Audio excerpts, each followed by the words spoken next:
CJ? Will I sing songs? Hey, CJ. Here's what she said. I'm here. Me. Que sera, sera. What?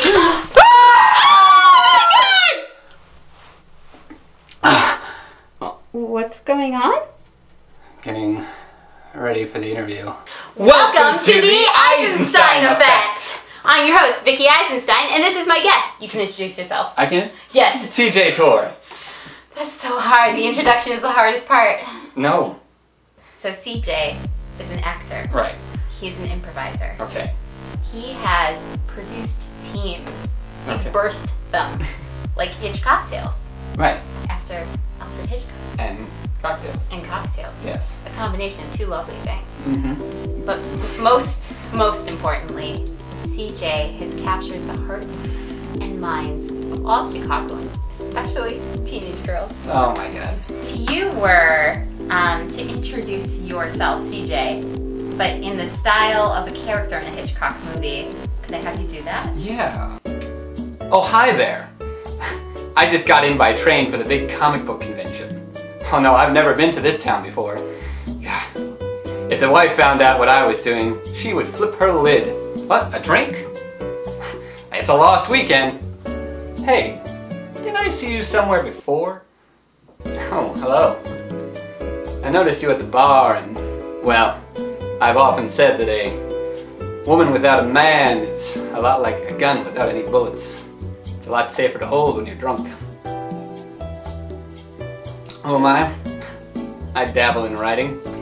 I have a few shows that I keep an interest in. But what I'm really interested in right now is your story. That's right, I value your opinion as a woman because while I play the style, I'm a modern feminist man. I got into improv very young. I was one of those kids that went to theater camp. Since I was 12 or 13, I was doing something in theater. And by way of doing everything in theater, like I would try shows, I would try stand-up comedy, I would try writing, I would try improv. And writing and improv are the two that stuck the most. Gotcha. So what are you writing right now? Writing a play. This is really early, and I'm one of those people who never likes to talk about if he's writing a play because it jinxes it off the bat. Right. But tell me, what's your play about? How did you come about this love of Hitchcock? When I was about 13, 14 years old, I'd always kind of had an interest in older films. My favorite show growing up was Twilight Zone, black and white stuff. My parents took us to Orlando, Florida to do Universal Studios, and back then they had the Alfred Hitchcock experience, which was like a stage show plus a walk to the sets, and they showed you like how he made his movies. And it was like a lot of practical effects and a lot of cool tricks, and it was one of those few times like, well, and I can do this. And he was like, and as I watched, like, well, I gotta watch everything. So when I got back from the trip, I just like burned through every Hitchcock film. So if you're on like, you know, the typical desert island, and you've got, I would say, a box of matches, a can of beans, and one Hitchcock film, nothing to play it on. Okay. But you've got the VHS with the cover. Civilization. Yeah, sure. So my question is, what brand of beans? This is so boring, but it's gotta be Bush's. I mean, come on, it makes a decent bean for a good price. So which Hitchcock movie? So boring, it's very boring. Psycho. Psycho is actually one of my top 5 favorite films. It's not boring. No, I know, but it's just like saying like, what's your favorite brand of beverage? Coca-Cola, you know what I'm saying? Like, I like Coca-Cola. Second would be, reminds me of the good old days. Right. Second would be Strangers on a Train, but it would have to be Psycho. It's one of those films that I've seen many times. You can watch many more times, especially if I'm on this desert island and I gotta figure out how to turn a turtle into a VCR. So if you're gonna go back in history, any era, which era are you choosing? I think the 60s. It's an interesting time where I think pop culture was at its most influential. And it's interesting that like sometimes pop culture is an opiate of masses, it's a distraction. And I feel like a lot of things in pop culture in the 60s were real game changers. Like the idea of Star Trek proposing a utopia and how it's like multi-racial, multi-ethnic, and it's a very it's got like that sort of positive feel to it. And then like as soon as you get to the 70s, all sci-fi becomes dystopian. So you get to Star Wars. And it's like I said, but that's kind of like the idea is that the 60s is everything's wrong, But a lot of art is proposing like, well, here's how things can get better. We take like radiation, which we're scared of, and we use it to make superheroes like Spider-Man in the 60s. You know what I'm saying? Like, yeah. It's a time where we finally recognize a lot of the darkness, and we try to figure ways to turn it to light. Is that what you want to do with your life? I dig deep in this. I know. I just go where my mind goes. It absolutely is. I want to share joy or the idea of good things that could come or that we could work for together. So with like Hitchcock, I think it hit is because I really appreciate it and I can share my appreciation for the genre with the audience. I really believe any parody or satire you do should be done with love for the medium that you're parodying. Yeah. I mean, it's what creates really interesting stuff. Like Mel Brooks loved Frankenstein movies, so he could make Young Frankenstein. The people who made Epic Movie and Date Movie just wanted to riff on pop culture they just kind of heard about, and that's why it's just a hodgepodge of not great ideas. Vickie, where are you from? I'm from Chicago, actually. Oh, great to have you. And what's an interesting fact about you?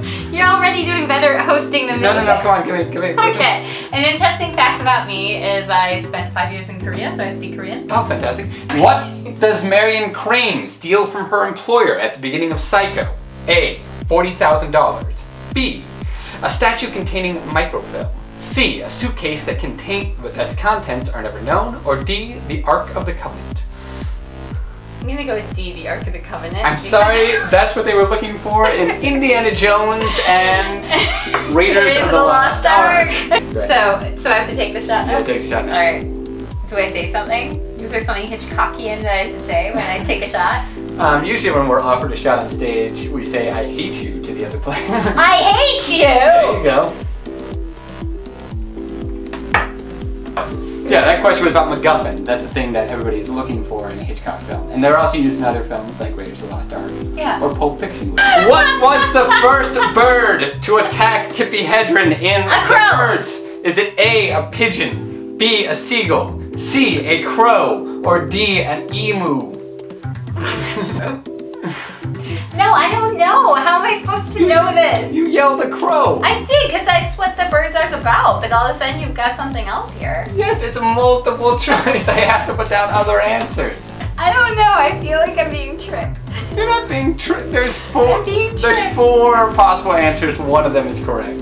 I think it'll be a seagull, because why? Why a crow or a pigeon? There's lots of crows in the birds, right? There's lots of crows. There's lots of different birds in the birds. I'm asking which one attacked her first. While she's in a boat on the water. A seagull! That's correct! In Strangers on a Train, the climax takes place on a runaway hot air balloon, an airplane crashing into the ocean, an out-of-control carousel, a manic-depressive steamboat. So this film is called Strangers on a Train. Correct. Yet none of your answers have to do with the train. Weird, right? Yes.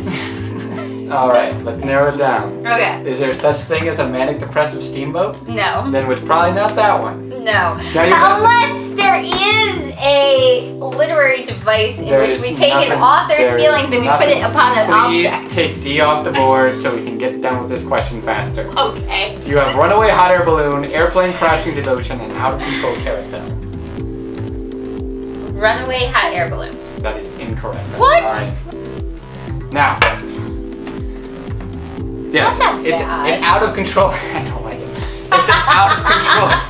It's an out of control carousel. They take because Wait, how is so it's just going? It's just going too fast. It's going too fast. That is a really fun idea.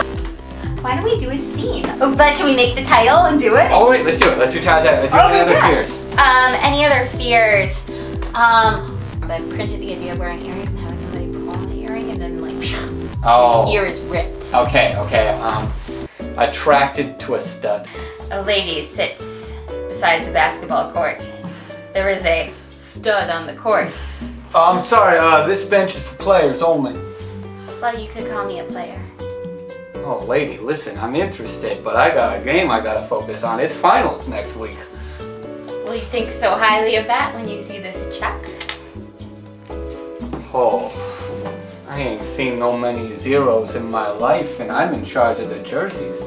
There's a lot of single digits out there. Each one's got a 0, but there's more on this check right here. Turn it over, there's even more. Oh, it just keeps going. You just keep listing the zeros on it. I need you to take your teammate, Darren, here and pull at the stud.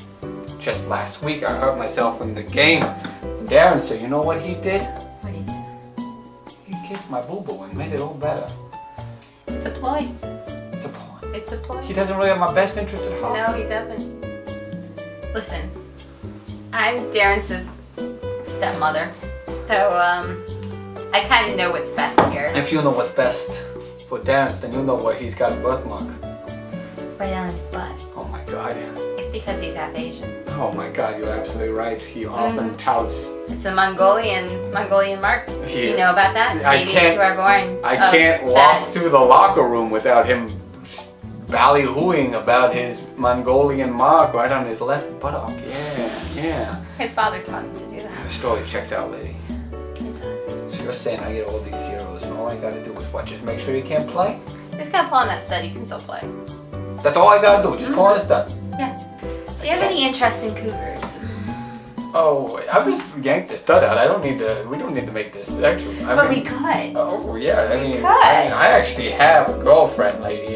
She's a lovely girl. This isn't the case. But what could she do to you that a 40-year-old woman couldn't do 10 times over? Do to me? Like, you think I do not participate? I'm an athlete. I get in there. I just mean, it's a two-way street. I just, Plug time. Hi. If you're looking for a good time with good friends, you can come down to Hitch Cocktails, Friday night, 7 o'clock at the Annoyance Theater. So if you want to follow this show, if you want up-to-date information about it, you can go to @Eisenstein Effect on Twitters, and you can see my personal account @Vickie Ironstone. That just distracted me so much in my last plug. It's okay. I think I got the information out. You got it all? Oh, is that everything that I want? Yeah! Dear Am I distracting you? I'm sorry, am I distracting you? Give me back that check.